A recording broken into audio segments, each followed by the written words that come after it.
Hi guys, my name is Jay, welcome back to another video. This is the Vespa ET2 rebuild, and sad to say, we have already painted it, but it's currently going to change. If you think that it should stay the same colour, leave a comment down below, and yeah, we're going to jump straight into it with some more upgrades.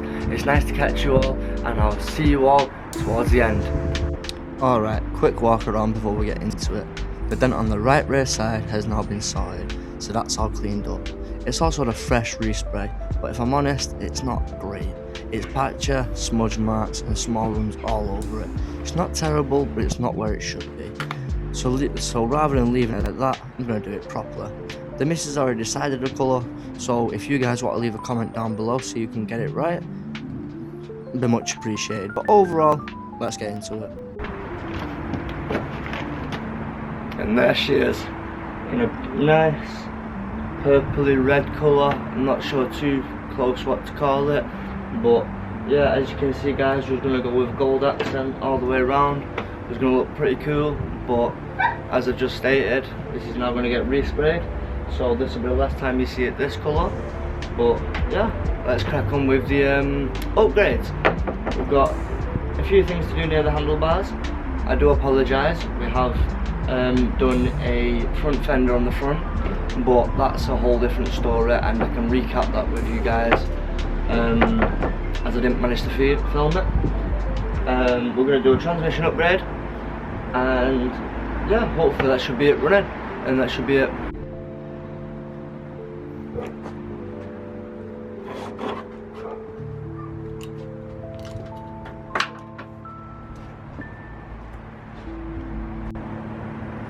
We're now going to take the splitter apart, which is just here. We'll start by disassembling the throttle, and we can get it open. We take off the little gold bushing, keeping that to one side because we want to make sure we don't lose that. And we can take it off.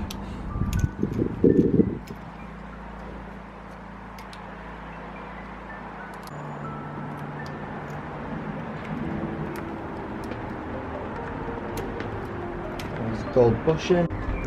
We're gonna unthread the engine case from the throttle side, because this at the moment is stopping us from getting the splitter off. So we'll start by screwing that all the way in, making sure it's as loose as it can be. And then once it's loosey-goosey, we can pull the knob back. Hopefully you guys can see. And pull the string over.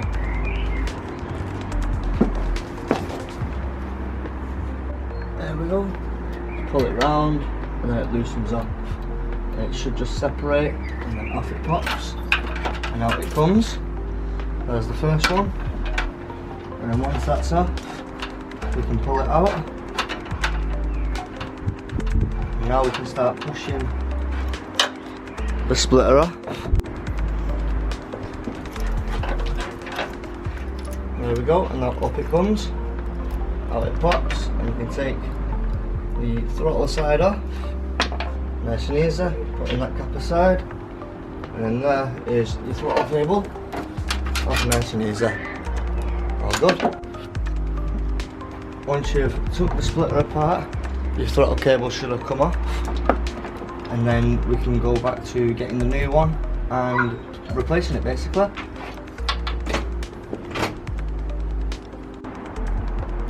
We have got the SSP Stage 6 style throttle, which yes, I have already opened and is in the box wrong, but I had to have a look and it looks really nice.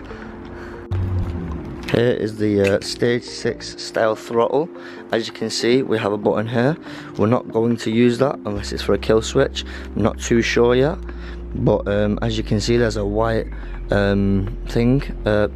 I forgot the name of it genuinely, but we're going to change that out for a red one because that's what she wants, and then yeah, we're going to get that all installed. It's going to be nice. It was a bit of a pain to sort, but as you can see, we've got the cable going around there now, going into the thing, going into the throttle, and then the bolt back on, and we have changed it to red, which is going to look pretty cool. We're now going to slide it on, put the casing on, and then get it all wired up properly. slider off. Now on to installing the throttle body. Nice and simple, lines everything up properly and tighten it down as it should be. It's one of those upgrades that doesn't look massive, but you'll definitely feel the difference right now. Bit by bit, it's all coming together now. As a quick note, not forgetting to scrub it down with sandpaper, as the throttle will not turn smoothly.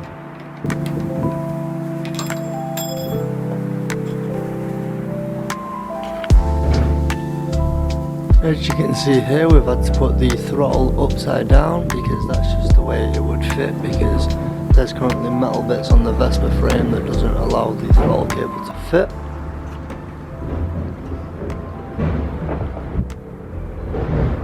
We're now going to replace the brake calipers, and no, this isn't the authentic way, but you know.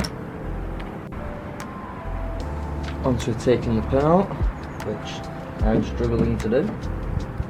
You can go ahead and replace it. I'll show you how now.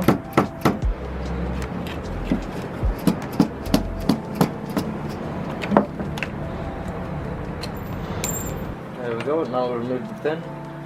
You can get the airs out and the clip out. We're going to go get some brake cleaner on this. The pads we're using are Melosa MHR pads. They'll be getting installed now, which is basically the same thing in reverse. We're going to put the pad in there. Now we can put the brake caliper back together. It's going to be a little bit fiddler, as you've got to make sure the pin's going straight and other parts are all lined up, but it should be alright. Just taking my time to make sure everything's organised and make sure it goes back properly. While it's going back together, I want to get you lot a bit more involved with where the rebuild's heading. The goal isn't just to get it running and looking alright. I want it properly dialed in, something that feels right as well as looks the part. There's still a few upgrades I've got planning, nothing crazy, just things that improve how it rides and performs. That's the balance I'm aiming for, keeping it clean visually but upgrading it where it actually matters. So if you guys have got any ideas, parts, styling, anything like that, put them in the comments. I do go through them and take a lot of things on board. The end goal is just a solid build that the missus can take out properly and enjoy. As you can see, we've already taken the brake pad off before. We're now just going to stick it right back on, making sure the brake pads are aligned and the bleed nipples at the top. Then fit it round and put it on. The one with the washer goes on the bottom, I believe.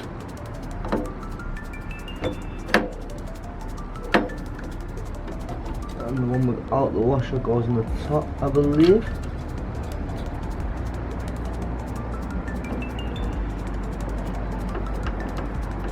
Screw that one in, if you can see that, guys. And screw that one in.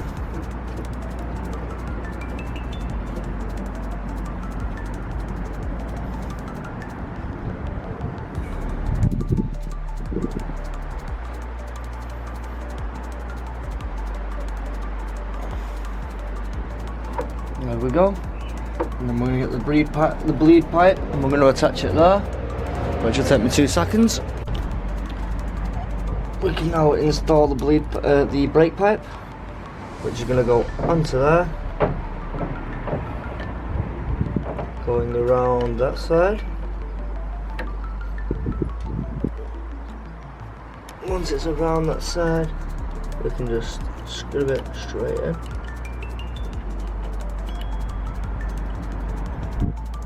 There we go, and she's in. If she just start leaking, then we've got to change that washer around or replace it. There we go. Now we're going to bleed the brakes. Sorry, it's been a short one today. Basically, we're missing a few things off the brake caliper, which I'm going to try and get ordered and try and get the next episode uploaded ASAP. The throttle has been installed, so that's going to look mint once it's running. We're going to get a new transmission kit put on the back, which I've not quite got around to that yet because I do need a wrench. And yeah, basically, if you want any other customizations doing in it, leave a comment down below. It would be much appreciated. If you're new around here, hit the subscribe button, and if you've enjoyed the video, hit the like button down below. It will just show how much support you can give to me, guys, and it will show me how much you guys are enjoying these videos.